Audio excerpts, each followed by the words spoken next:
and Facebook, and there's a protest going on there with the girls wanting to go topless. Oh my! You guys, I'm getting a little feedback here, so I'm going to switch this up a little bit and tell me if you can hear me. Okay? Can you hear me? Okay? Oh, you're coming in loud and clear. Okay, awesome. Yeah, that's a lot better. Anyway, so.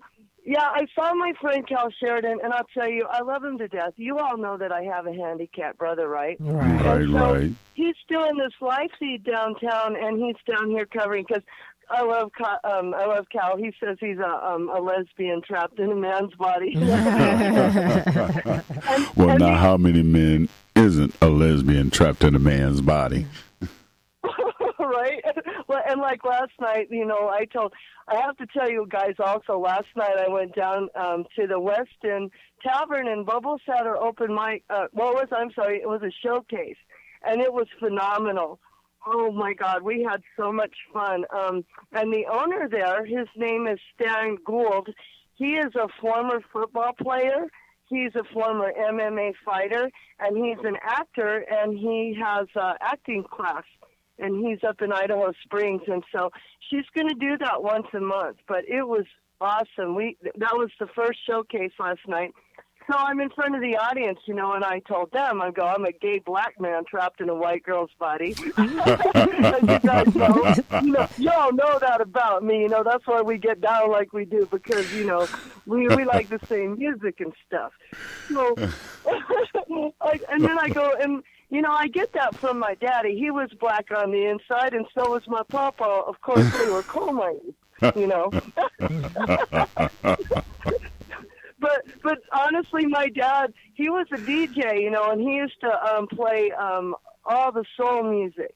And he snuck in to the black clubs with his uncle when he was a little boy, And they're from West Virginia, They got that down-home soul, so... He was all about Little Walter, Muddy Waters, all those blues. That's why I get my blues taste.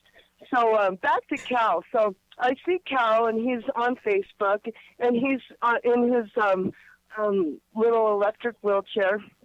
And God bless him. These boys are over his shoulder, and they're like, hey, dude, you only got one follower. And that's not true, because more came on. Cal is very popular in the comedy community, and he's amazing. And I have to tell you, him and Chris Fonseca just stole my heart because, it's hard enough going up as a comedian when you're normal. But to go up there when it's a challenge for you to speak anyway is just phenomenal, that they are brave enough to do that. Most definitely. I have mad respect for him. So did he go on stage today? No, he's not going on stage. He's down here covering this event for all his friends.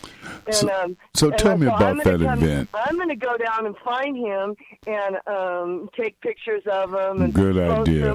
Well, take pictures of the event as well, Ms. Wallace. And I would like you to tell me, what do you know primarily about the event and what's going on with the event? Well, this is what's interesting. I guess what's going on are women are protesting to go topless and like guys do. And so that's what the event's about. So I'm thinking we're going to see some girls down here with, I noticed when they do it before, they put tape on their nipples, and then they walk around and sometimes they paint themselves. And so that's what it's all about. And I'm curious about it, because honestly, between y'all, me, and you guys, I don't think it's a good idea. Something I have to agree with you with. There's many perverted men and women nowadays, Yeah, it goes both ways. There was a time where we can say just men, but we're living in a day and age where that can go either way.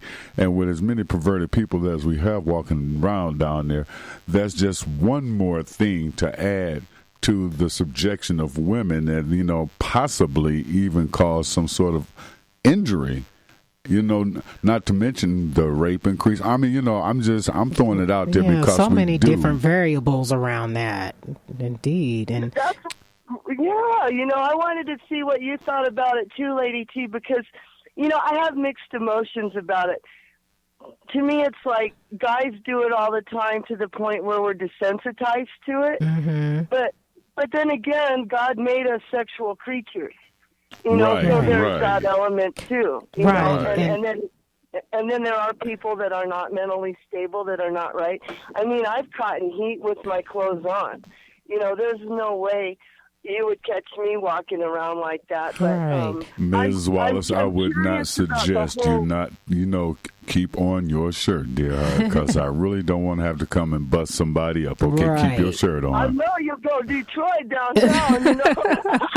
And then if he busts somebody up, that mean I got to bust somebody up. I know. Because Tamisha got my back, too. And That's I right. got you guys like that. But here's the other thing, too, because, along with this, now we're seeing all these women that are wanting to breastfeed out in public. And here's another thing. This is the way I feel about it. I think the classy way to do it is to have yourself covered up. Still, still be out there, because, again, you've got an infant. There's crazy people out here. Mm-hmm. And if everyone was normal and cool, that's one scenario. But when you got these crazy people, rapists, and now we live in an age where everybody can take a picture of everything. There you go. Right, and then to add to that, they smoking that wacky tobacco, so who knows what's on their minds, That and everything else that everybody's on these days, I mean, when we were kids, the weed was normal. Now it was natural out of the ground. You don't know what this stuff is now.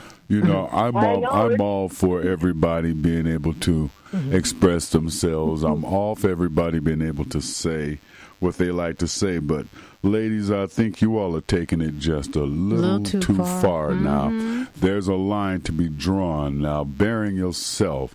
And no matter how you like to look at it, no matter how you like to say it, a woman's breast is a twofold body part. It's there to produce milk and to feed and nurture their child. Right. But it's also an implement of pleasure for grown men.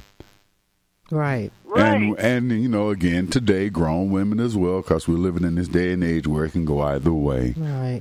My thought on that is women shouldn't want to share what God has blessed them with the world.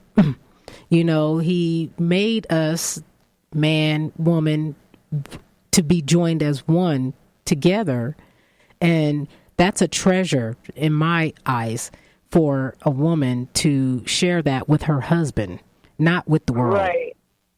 Well, and I'll tell you how I feel about it because, I'm a little more liberal-minded. I was born in England, and I'm in touch with my European roots, and I'm in touch with art. So as an artist looking at the body, I like the idea of celebrating everything, but I think there's a time and a place for it. Right. Like, if it's in a painting, like Leroy Roper, for example, he paints women. He celebrates women. He paints them into animals with the backdrops, and it's beautiful. Right, but it's not in a perverted way.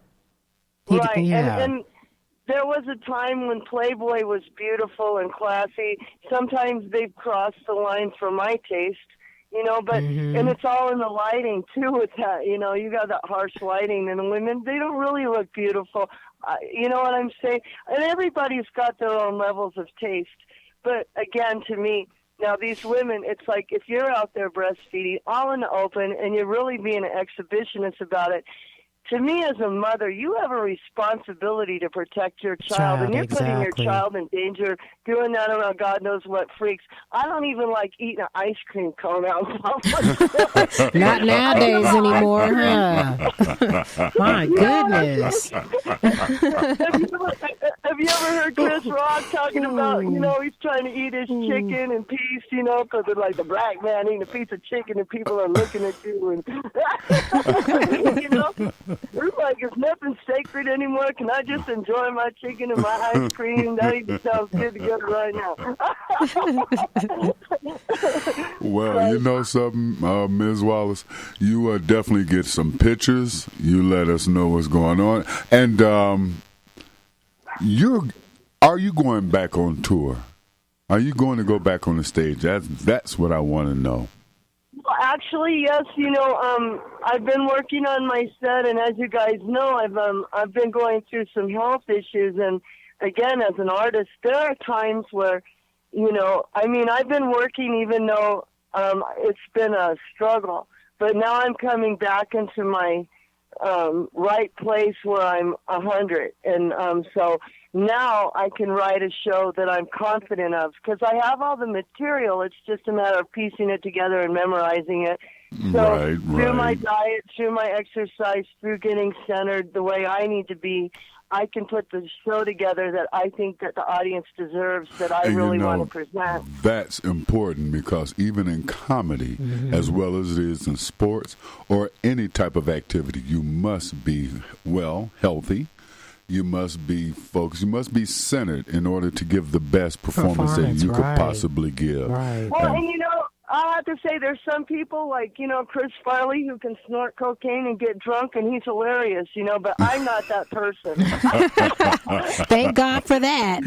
You know something, Ms. Wallace? Look at Dave Ruth, you know, he was snorting coke, you know, getting drunk, and he could outplay anybody. But you know, Ms. Wallace, you're like the Duracell battery, right? You know, no, already, like the Energizer Bunny. Energizer Bunny, already. We don't need you snorting coke.